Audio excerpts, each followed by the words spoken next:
அழுகுறான்னு தெரியல. எறும்பு என்னது கடிச்சிருக்குமோ? இல்லையே, எறும்பு ஒன்னும் கடிச்ச மாதிரி தெரியல. அப்புறம் எதுக்கு அழுகுறான்? ஐயோ இல்லப்பா, இல்ல இல்ல, அழுவாத அழுவாத. அம்மா இல்லடா, அவனுக்கு பசியெல்லாம் எடுத்திருக்காது. இப்பதான் அம்மா பால் கொடுத்து படுக்க வச்சேன். ஐயோ இவ்வளவு நேரம் நல்லா தான் படுத்திருந்தா, இப்ப எதுக்கு அழுகுறான்னு தெரியல. இனி சூச்சி எதுவும் போயிருப்பானோ? ட்ரெஸ் நனைஞ்சனால அழுகுறானா? ஏக்கே லட்சுமி அக்கே. யாரு? சிந்தாமணியா? வாட்டி. இல்ல இல்லப்பா, ஒண்ணும் இல்லப்பா, அழாதப்பா. ஏக்கே லட்சுமி அக்கே, என்னாச்சு? ஏன் பையன் அழுதுட்டு இருக்கான்? ஐயோ என்னன்னே தெரியலடி சிந்தாமணி. இவ்வளவு நேரம் அமைதியா தான் படுத்து கிடந்தான். இப்ப திடீர்னு அழுக ஆரம்பிச்சிட்டான். நானும் எறும்பு ஏதாவது கடிச்சிருக்குமா இல்ல ஏதோ ட்ரெஸ் ஈரம் பண்ணிட்டானு பாக்குறேன். ஒண்ணும் இல்ல, ஆனா எதுக்கு அழுகுறானே தெரியல. பாத்துக்க. ஏக்கே பையலுக்கு பசிக்குமா என்னன்னு பாரு. பால் ஏதாவது குடுத்தியா? ஐயோ இப்பதான் சிந்தாமணி அவனை குளிக்க வச்சு துணியெல்லாம் மாத்தி விட்டு பாலை கொடுத்து சரி தூங்கட்டும்னு படுக்க வச்சேன். அப்படியா? அப்புறம் என்னத்துக்கு அழுகுறான்? டே ஆதிச்செல்லம், என்னத்துக்குடா அழுகுற? ஷோ என்ன இங்க ஒரே வெக்கையா இருக்கு? எக்க அவன் என்னத்துக்கு அழுகுறான்னு இப்பதான் எனக்கு புரியுது. இங்க ஒரே வெக்கையா இருக்கு, நம்மளாலே உட்கார முடியல. அப்புறம் அவன் குட்டி பையன், அவன் அழுகாம என்ன பண்ணுவான்? அவனுக்கு சூடு தாங்காம அழுகுறானாட்டு இருக்கு. சூடா? ஆமா கொஞ்சம் சூடா தான் இருக்கு. ஆனாலும் ஃபேன் தான் ஓடுதே. இந்த ஃபேன் காத்துல தாண்டி இத்தனை நாளா படுக்க வைப்பேன். ஏக்க இத்தனை நாளும் இப்பவும் ஒன்னாக்க பிப்ரவரி வரைக்கும் என்னதான் கொஞ்சம் வெயிலெல்லாம் இருந்தாலும் வீட்டுக்குள்ளெல்லாம் கொஞ்சம் சூடு கம்மியா தான் இருந்துச்சு. ஆனா இப்ப மார்ச் தொடங்கிருச்சுல, வீட்டுக்குள்ளெல்லாம் இருக்க முடிய மாட்டேங்கி, அவ்வளவு சூடு அடிக்குது. ஃபேன் எல்லாம் ஒன்னும் பத்தவே மாட்டேங்குது. பெரியவங்க நம்மளாலேயே சூடு தாங்க முடியல, அப்புறம் பச்சை பிள்ளை எப்படி தாங்கும்? ஐயோ அதுக்கு என்னடி சிந்தாமணி பண்றது? இந்த ஃபேன் தான் இருக்கு, இந்த ஃபேன் காத்துல தான் படுக்க வச்சாகணும். ஏக்க இந்த சூட்டுக்கு இந்த சீலிங் பண்ணலாம் பத்தாதுக்க. அதுவும் இந்த மதிய நேரத்துலலாம் இந்த சீலிங் பண்ண போட்டேன்னு வைங்க, மேல இருந்து சூடு காத்து தான் வரும். நம்ம கூட சரி ரொம்ப முடியலன்னா கொஞ்சம் போய் பச்சை தண்ணியில குளிக்கிறதோ பச்சை தண்ணியில மூஞ்சி கலக்கிறது என்னத்தையாவது பண்ணி சமாளிக்கலாம். பச்சை பிள்ளை என்ன பண்ணும்? சீலிங் பண்ணலாம் ஆகாதுக்க. டேபிள் ஃபேன் ஏதாவது இருந்தா கூட ஓரளவுக்கு சமாளிக்கலாம். டேபிள் ஃபேனா? ஐயோ வீட்டுல டேபிள் ஃபேன் எல்லாம் ஒண்ணும் இல்லடி, சீலிங் ஃபேன் தான் இருக்குது எல்லா ரூம்லயும். டேபிள் ஃபேன் இல்லைன்னா வாங்கத்தான் வேணும். சிவா கிட்ட சொன்னா அவன் டேபிள் ஃபேன் வாங்கிட்டு வர மாட்டானா? ஒன்னு வாங்கிட்டு வர சொல்லு பிள்ளைக்கு. ஐயோ வேணாண்டி சிந்தாமணி, சொன்னாலும் அந்த பையன் வாங்கிட்டு வருவான். ஆனா ஏற்கனவே அவன் கிட்ட பணம் இல்ல பாவம். இதுல வேற அது இதனால கேட்க முடியாது டி, அதெல்லாம் வேண்டாம். அப்படியா? சரி விடு. நம்ம செவந்தி அக்கா வீட்டுல ஒரு டேபிள் ஃபேன் இருந்துச்சு, அது இருக்குன்னு தான் நினைக்கிறேன். அதுக்கிட்ட போய் நான் கேட்டு வாங்கிட்டு வரேன் இரு. செவந்தி வீட்லயா? ஐயோ வேணாண்டி சிந்தாமணி, அது இப்ப சூடு காலங்கிறதுனால அதை அவங்க யூஸ் பண்ணுவாங்களா இருக்கும். அவங்க கிட்ட போய் அந்த பேனை கேட்டுக்கிட்டு எதுக்கு? வேணாம் விடு. அவனுக்கு நான் ஏதாவது விசிறி எடுத்து விசிறி விட்டுக்கிறேன். ஆமாமா, பொழுதன்னைக்கு பிள்ளைக்கு உட்காந்து விசிறிக்கிட்டே இருக்க போறியாக்கு? அதெல்லாம் ஒன்றும் நடக்காதுக்க. இரு, செவந்தி அக்கா பச்சை பிள்ளைக்குன்னு என்ன கொடுக்காமையா இருக்க போகுது? அதெல்லாம் கேட்டா கொடுக்கும். இரு, நான் போய் வாங்கிட்டு வரேன். சிட்டி சிந்தாமணி வேணாண்டி. எக்கே நீ சும்மா இரு, அதெல்லாம் செவந்தி அக்கா கொடுக்கும். இரு, நான் கேட்டு வாங்கிட்டு வரேன். ஐயோ இவ ஒருத்தி சொல்ல சொல்ல கேட்காம செவந்தி கிட்ட பேனை வாங்கிட்டு வரேன்னு போறா. ஐயோ இவன் வேற சூடு தாங்காம அழுதுகிட்டு இருக்கானே. சரி செவந்தி பேனை கொடுத்தா அவ வாங்கிட்டு வரட்டும். அது வரைக்கும் விசிறி என்னது இருந்தா கொண்டு வந்து இவனுக்கு விசிறியாவது விடுவோம். அபிமா தம்பியை கொஞ்சம் பாத்துக்க, அம்மா போய் விசிறி எடுத்துட்டு வந்துடுறேன்.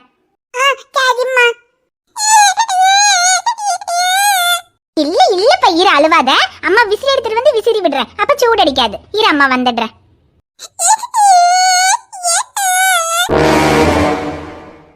மீனா இங்க பாரு, இன்னைக்கு தான் நம்ம வீட்டுக்கு வந்திருக்கோம். இன்னைக்கே ஆரம்பிச்சிடாத, ஒரு 4-5 நாள் போகட்டும், அப்புறமா பேசிக்கலாம்.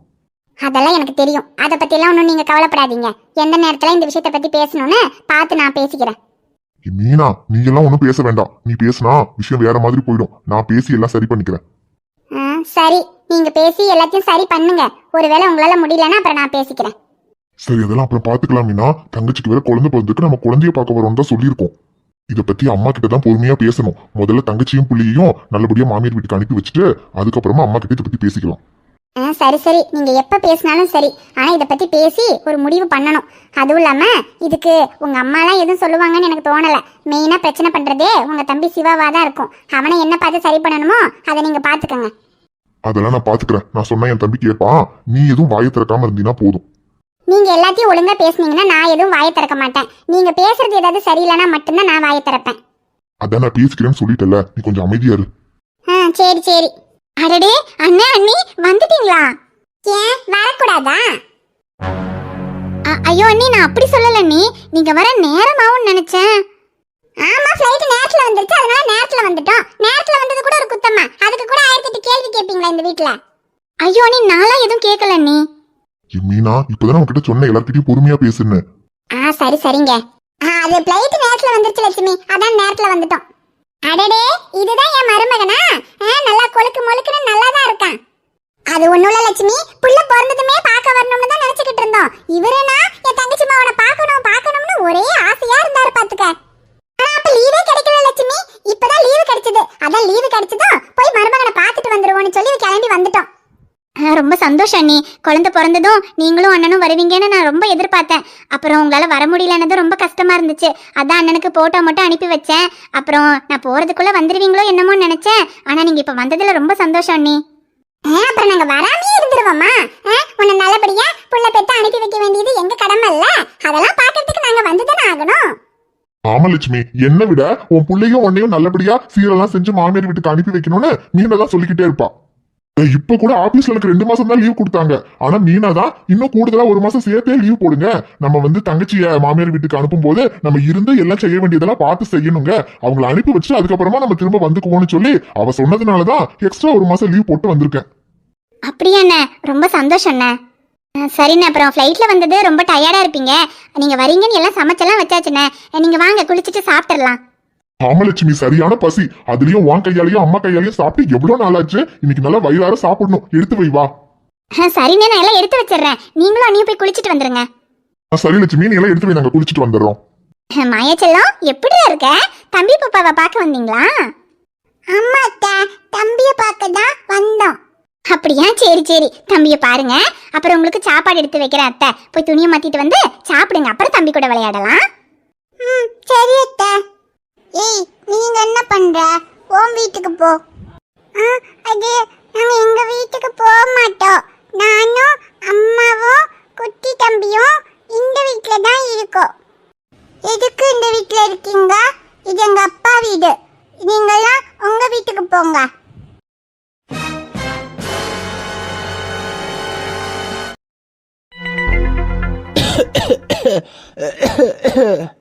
அப்பதா இல்லை சக்தி, என்னல இப்பதாமலே போனேன், அதுக்குள்ள திரும்ப வந்துட்ட.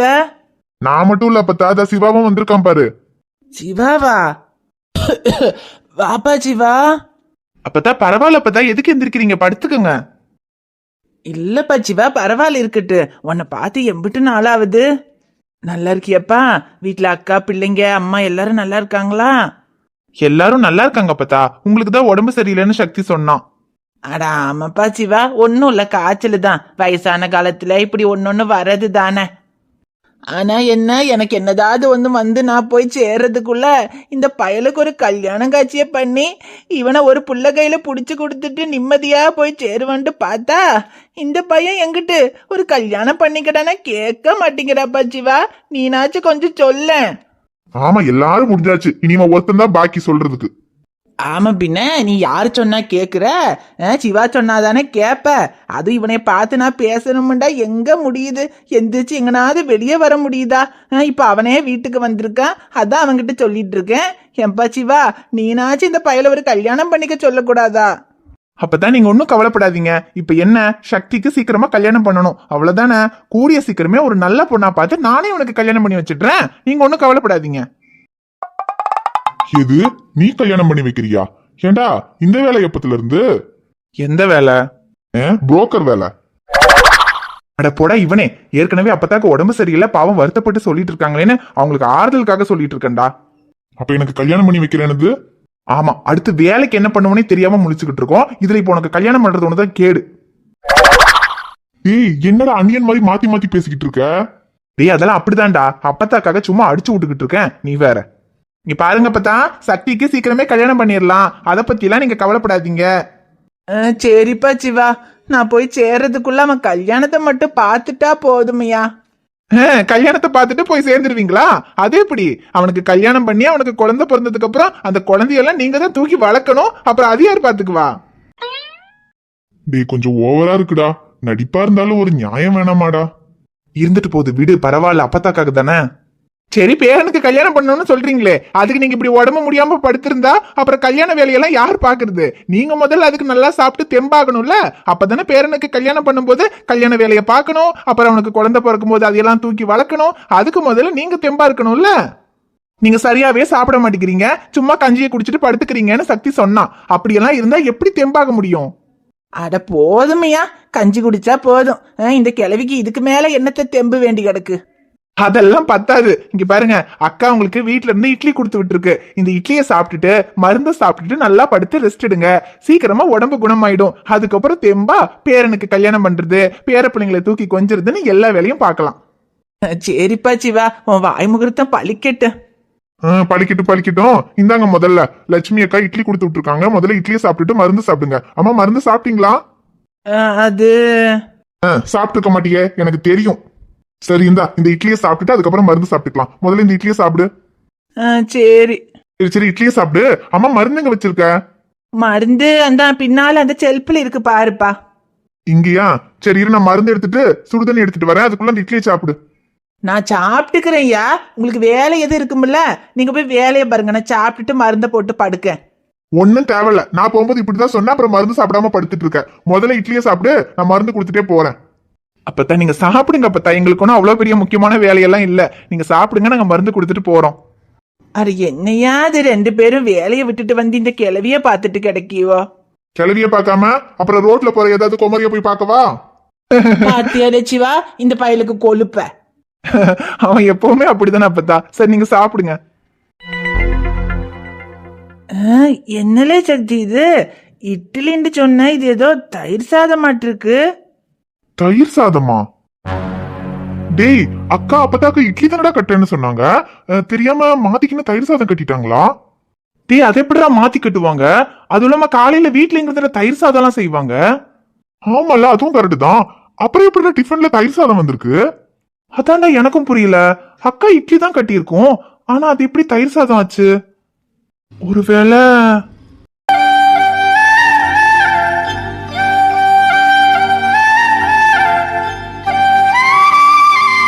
சக்தி, நம்ம வந்துகிட்டு இருக்கும்போது ஒரு பொண்ணு வந்து வண்டியில மோதிச்சுலடா. அந்த பொண்ணு பேக் கிட்ட கூட இதே மாதிரி ஒரு டிஃபன் பாக்ஸ் இருந்துச்சுடா. அடப்பாவி, அப்ப டிஃபன் பாக்ஸ மாத்தி தூக்கிட்டு வந்துட்டியா? ஐயோ, அப்படிதான்டா நினைக்கிறேன். 2 டிஃபன் பாக்ஸும் ஒரே மாதிரி இருந்துச்சா, டக்குன்னு கையில கிடைச்சதை எடுத்துட்டு வந்துட்டேன்டா. அட என்னடா நீ, அப்ப இந்த தயிர் சாதம் டிஃபன் பாக்ஸ் அந்த பொண்ணோட தான் இருக்கும் போல. ஐயோ, இப்ப என்னடா பண்றது? வேற என்ன பண்றது? அந்த பொண்ணு நடந்து தானே வந்துச்சு, அப்போ அங்கதான் இருக்கும். நம்ம இப்பதானே வந்தோம். இந்த டிஃபன் பாக்ஸ கொடுத்துட்டு நம்ம டிஃபன் பாக்ஸ வாங்கிட்டு வந்துடலாமா? அதுவும் கரெக்ட் தான். சீக்கிரமா போனா பிடிச்சிடலாம், வா. இல்லை சக்தி, உடம்பு சரியில்லாம தொண்டையெல்லாம் ஒரு மாதிரி கரகரான்னு இருக்குல்லே, இருமல் வேற இருக்கு. இந்த நேரத்துல தயிர் சாதம் சாப்பிட்டா ஒத்துக்கிடாதுல்லே. எனக்கு இந்த தயிர் சாதம் எல்லாம் வேண்டாம். நான் காலையிலே கஞ்சி குடிச்சேன். அந்த மருந்தை கூட நான் போட்டுக்கிறேன். சரிந்தா, இப்ப இந்த மருந்தை போடு. அது அக்கா இட்லி தான் கட்டி கொடுத்துச்சு. வர வழியில டிஃபன் பாக்ஸ் தான் மாறி போச்சு. நாங்க இதை கொடுத்துட்டு அக்கா கொடுத்த டிஃபன் பாக்ஸ வாங்கிட்டு வந்துடுறோம். அதை வேணா மதியத்துக்கு சாப்பிட்டுக்க. சரிலே. சரி, அப்பதானே இந்த மருந்து போட்டுட்டு பாடு. நான் வேலையெல்லாம் முடிச்சுட்டு சீக்கிரமா வந்துடுறேன். சரிப்பா, பார்த்து போயிட்டு வாங்க. சரி, அப்ப தனி படத்துக்கு நாங்க வந்துடுறோம். மச்சான், சீக்கிரமா வா. அந்த பொண்ணு ரொம்ப தூரம் எல்லாம் போயிருக்காது, போய் புடிச்சிடலாம், வா. சரி சக்தி, வா போலாம்.